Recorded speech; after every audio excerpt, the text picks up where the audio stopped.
The crystalline spires of the imperial palace of Krios caught the light of 3 suns, sending rainbow fractals dancing across the grand chamber's walls. Princess Naira stood before the council of elders, her own crystalline form refracting light in patterns that marked her as different from every other being in the room. While all Cryosians possessed partially crystalline bodies, Naira had been born entirely of living crystal, transparent and luminescent, with a core that pulsed with blue-white energy.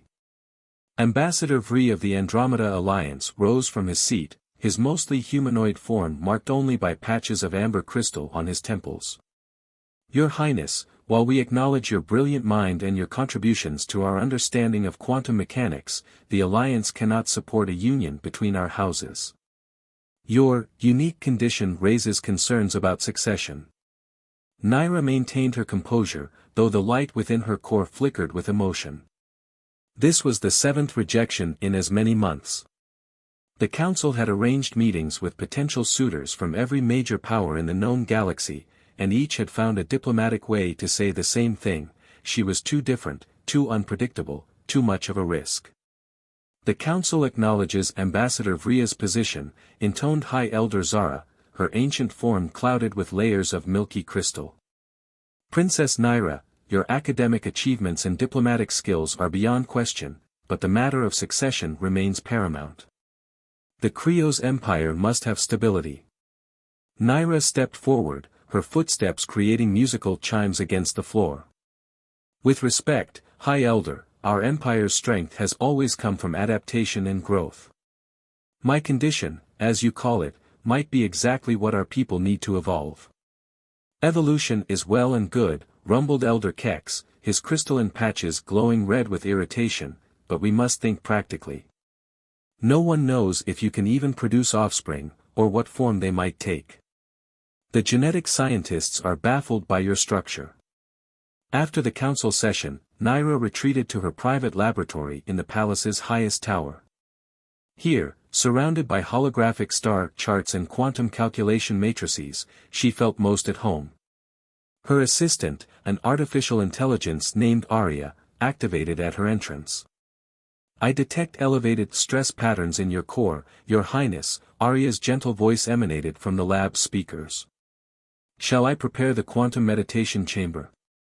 No, Aria, Naira replied, moving to the massive window that overlooked the capital city. I need you to help me with something else. Show me everything we have on Earth. Earth? Aria's tone carried surprise. The developing world in the Sol system? They've only achieved limited interstellar travel. Exactly. They're new to the galactic community, unburdened by centuries of tradition and prejudice. And they're doing fascinating work in quantum physics. Did you know they've theorized concepts about crystalline consciousness that our own scientists dismissed centuries ago? Holographic displays filled the air around Naira, showing Earth's history, scientific achievements, and cultural information.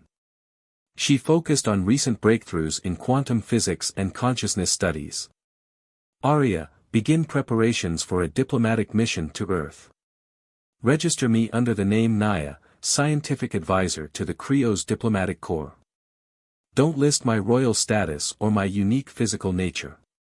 Your Highness, such deception could have serious diplomatic consequences, Aria cautioned.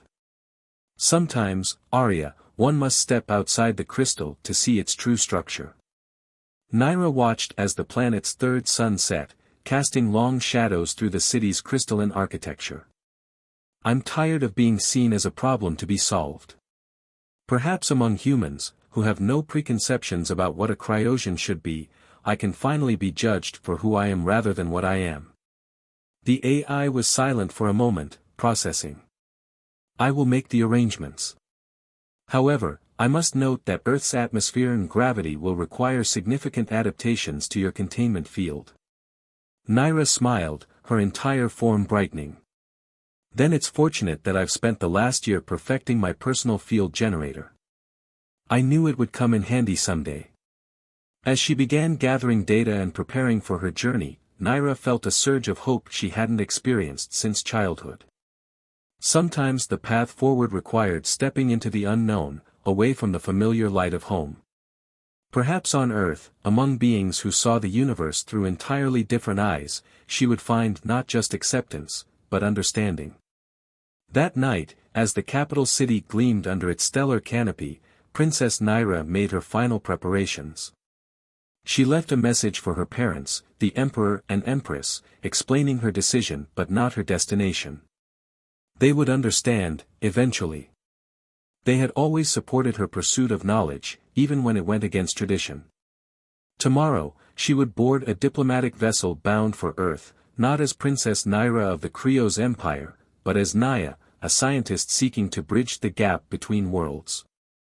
Perhaps in finding her own path, she would forge new connections that would benefit both her people and humanity.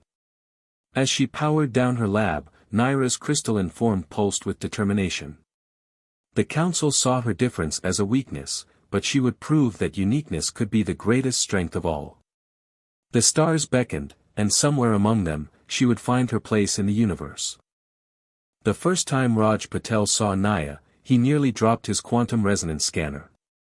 She stood in the doorway of his laboratory at the Global Institute of Advanced Physics, her form seeming to capture and refract every particle of light in the room. Though he'd met other cryosians during his work on the International Space Coalition, he'd never seen one quite like her. Dr. Patel. Her voice carried a melodic quality, like wind chimes in a gentle breeze. I'm Naya, the scientific advisor from Krios. I've read your papers on crystalline quantum states with great interest.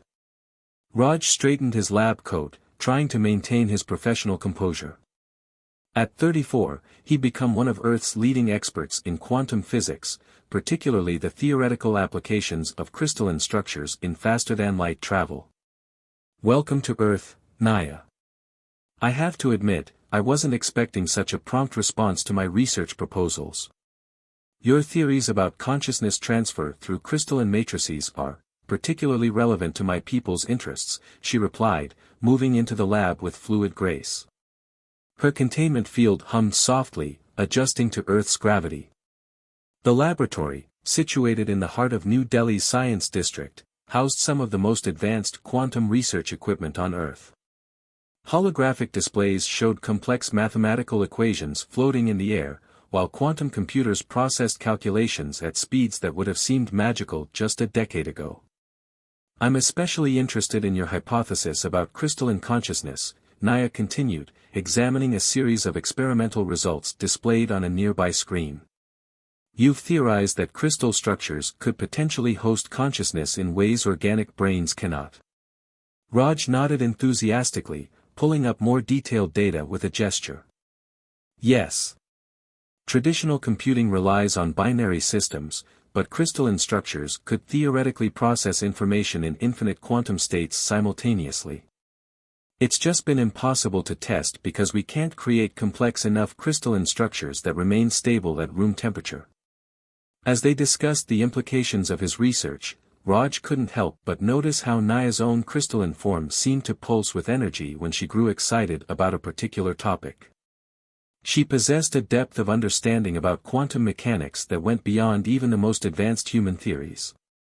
Over the next few weeks, their collaboration deepened. Naya brought insights from cryosian science that transformed Raj's understanding of quantum physics, while his fresh perspective helped her see familiar concepts in new ways. They worked late into the night, their discussions ranging from scientific theories to philosophical debates about the nature of consciousness itself. What if, Raj proposed one evening, as they watched the sun set through the laboratory's windows, consciousness isn't limited to organic or artificial constructs?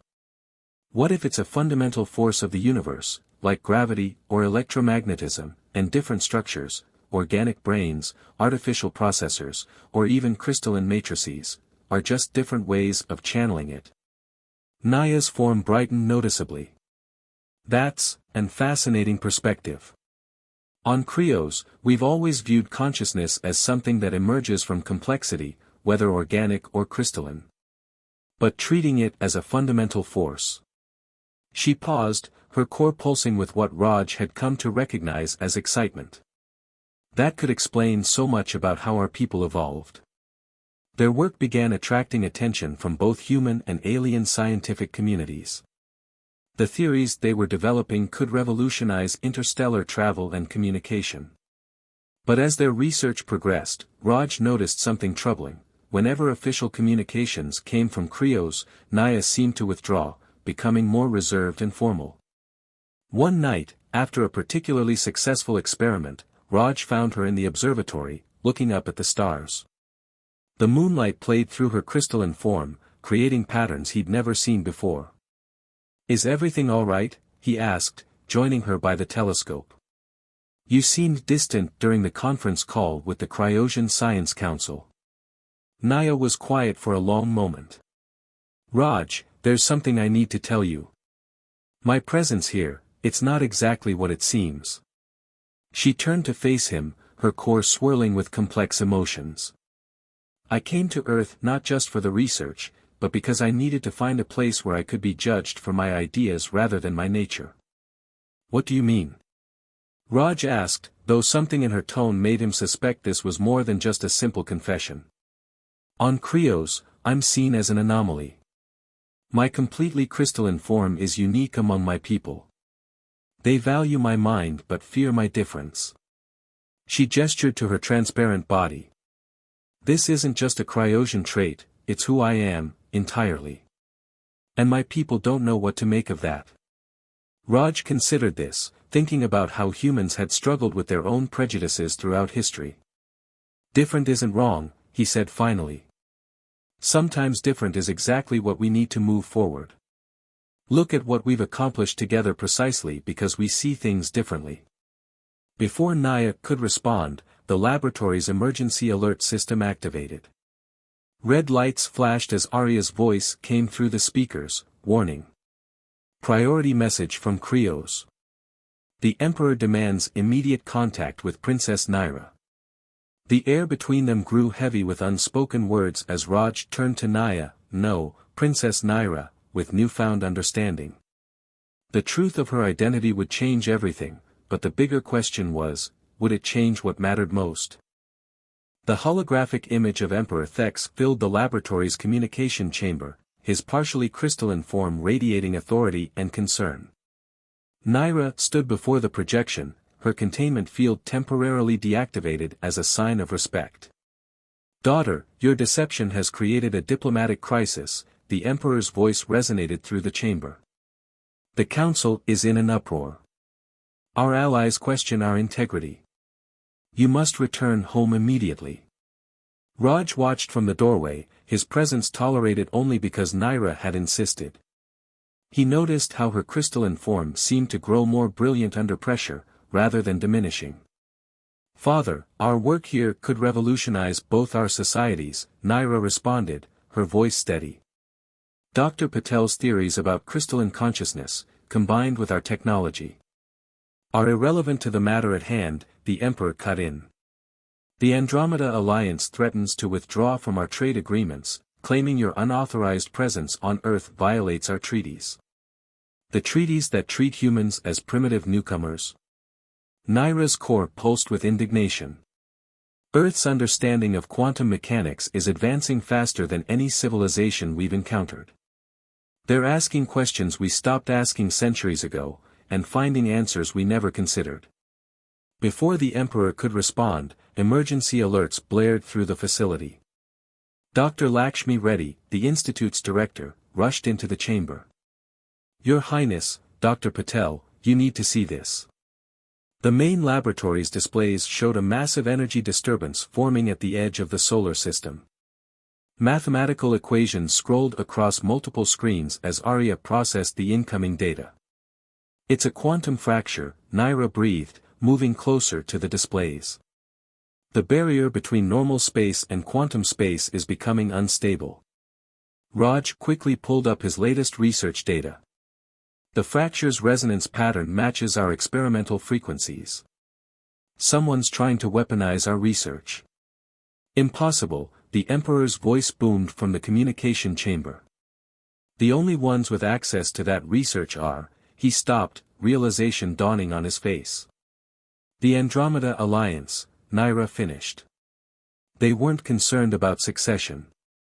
They wanted access to our joint research to create a quantum weapon. The next hours passed in a blur of activity. While Earth's defense forces and the Cryosian fleet mobilized, Naira and Raj worked frantically to understand and counter the quantum fracture.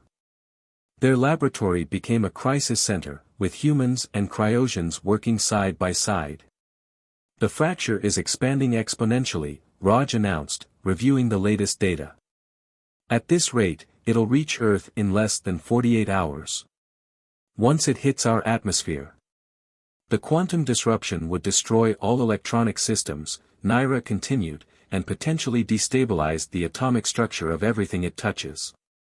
She turned to her father's hologram, which had remained active throughout the crisis. We need to combine our technologies. Earth's theoretical framework with Cryosian crystalline technology. The Emperor shook his head. The Council will never agree to sharing our most advanced technology with the people who might help save both our worlds. Naira interrupted, her form blazing with intensity. Father, look around this room. Humans and Cryosians working together, finding solutions neither of us could discover alone. This is what I came to Earth to prove. Raj stepped forward, addressing the Emperor directly for the first time. Your Majesty, Naya, Princess Naira, has shown me that the differences between us are our greatest strength. Her unique nature lets her bridge our two worlds in ways no one else can. We need that bridge now more than ever. A tense silence filled the laboratory. Finally, the Emperor spoke. The Council will not like this, but they cannot deny the threat we face. You have my authority to proceed, daughter. As the hologram faded, Naira turned to Raj. We'll need to modify your quantum resonance scanner to work with my crystalline structure. If we can match the fracture's frequency, we might be able to create a counter-resonance, Raj finished, already moving to the equipment. But the power requirements would be enormous. Unless, Naira's core pulsed with sudden inspiration, we use my crystalline form as a natural amplifier. My entire being exists in a quantum state, I could channel the counter-resonance directly. That's too dangerous, Raj protested. The energy levels could shatter your crystalline structure.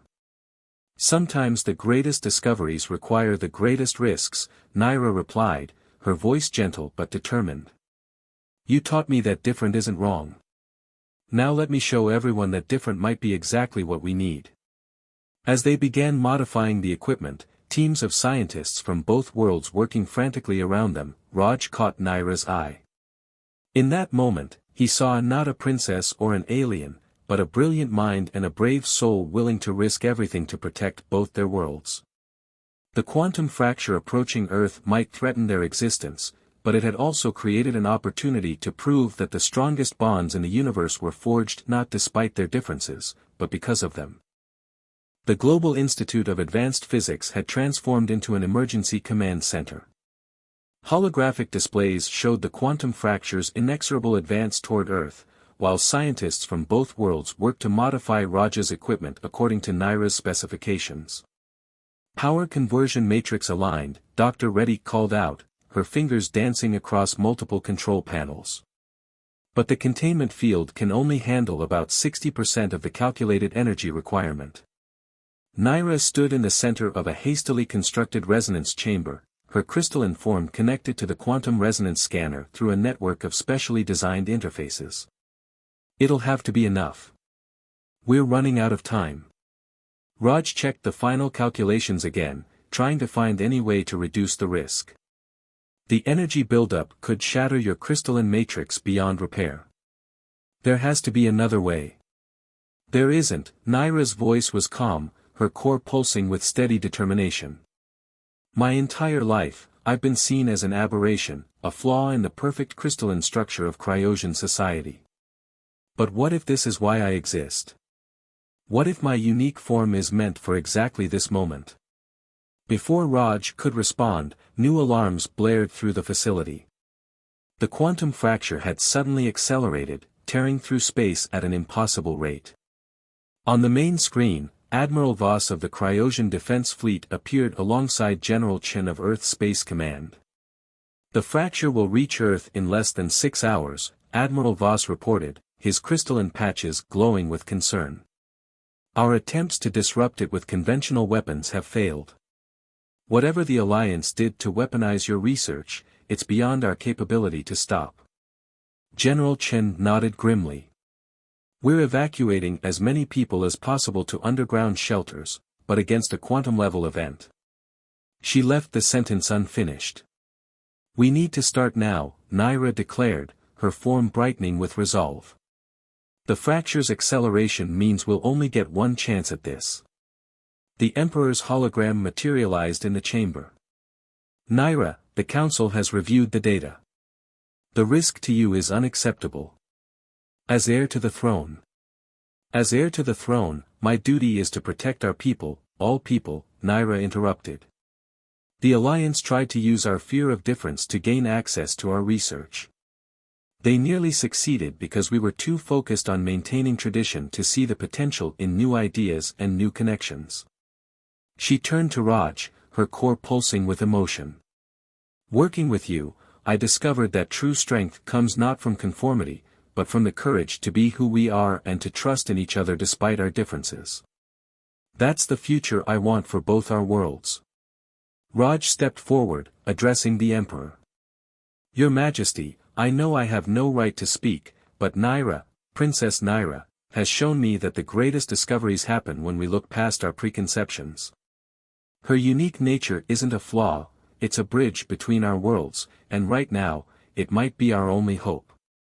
A tense moment passed before the Emperor nodded. "Proceed, daughter. May the light of all stars guide you." As the final preparations began, Raj approached the resonance chamber. "The quantum scanner is calibrated to your crystalline frequency. Once we begin, you'll need to maintain perfect quantum coherence while channeling the counterresonance." "Like a crystalline meditation," Naira said, attempting a smile. "Just with the fate of two worlds hanging in the balance." She reached out, her crystalline hand touching the chamber's barrier near Raj's. "Thank you, Raj. Not just for this, but for seeing me, truly seeing me, from the beginning." The moment was interrupted by Dr. Reddy's urgent voice. "Quantum fracture approaching critical proximity. We need to start now." Raj rushed to the control station, his heart pounding. Around him, humans and Cryosians worked in perfect synchronization, their differences forgotten in the face of crisis. As he initiated the power sequence, he watched Naira's form begin to glow with increasing intensity. The quantum resonance scanner hummed to life, channeling enormous amounts of energy through Naira's crystalline structure. Her form blazed like a star, refracting and amplifying the counterresonance waves. On the main display, the quantum fracture loomed closer, a tear in the fabric of reality itself. As the power levels approached critical limits, Naira's voice rang through the chamber, clear and strong. "For too long, we've let our fears define us. Today, we show the galaxy what we can achieve when we embrace our differences and face our challenges together." The lab filled with blinding light as the counterresonance reached its peak, and in that moment, the fate of two worlds hung in the balance, dependent on the courage of those who dared to be different. When the blinding light finally faded, silence filled the laboratory. Through the large observation windows, the sky above New Delhi shimmered with the last traces of quantum energy, like aurora borealis painting the night in impossible colors.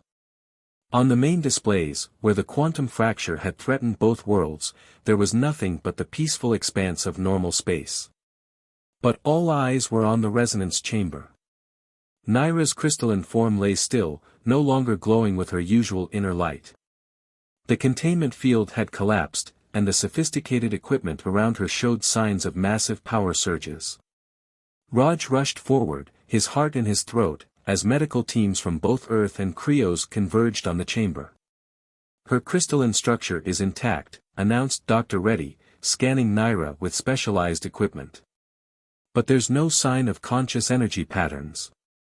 The Emperor's hologram flickered anxiously.